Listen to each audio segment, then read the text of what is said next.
So I've built a GPT based on the art of thinking like a data scientist methodology.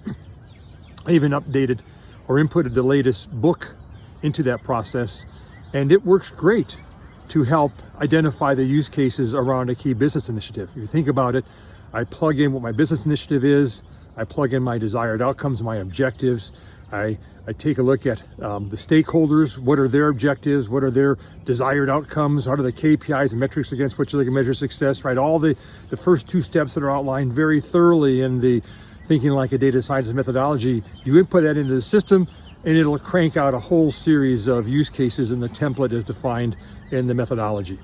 Piece of cake, works great. You give it all that information up front, it uses that thinking like a data scientist methodology, and it cranks out potential use cases. That's not the hard part. Identifying the use cases is not the hard part. The hard part is, number one, building the cross-organizational alignment and consensus across those use cases and potentially other ones with respect to where and how you're going to start your AI journey. That's number one.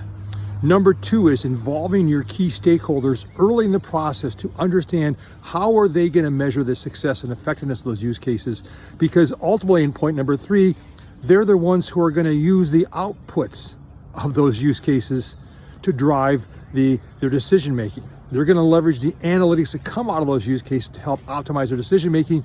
And number four, we want to make sure that they're invested in this process, because ultimately their feedback is going to drive the improvement of those models, of those analytic assets, right? Think about Gen AI. How does Gen AI learn? Through what's called reinforcement learning through human feedback, RLHF, right? Well, we need to incorporate that into every one of our analytics.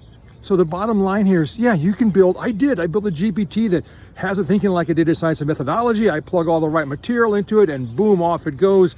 But identifying the use cases is not the hard part. It's the organizational alignment and consensus. It's building that support. It's involving people into the process who are the key people who have the insights about what analytics to build, who ultimately are going to use the analytics and ultimately going to give us feedback to make sure we're building analytics that can continuously learn and adapt and truly become economic assets. Cheers.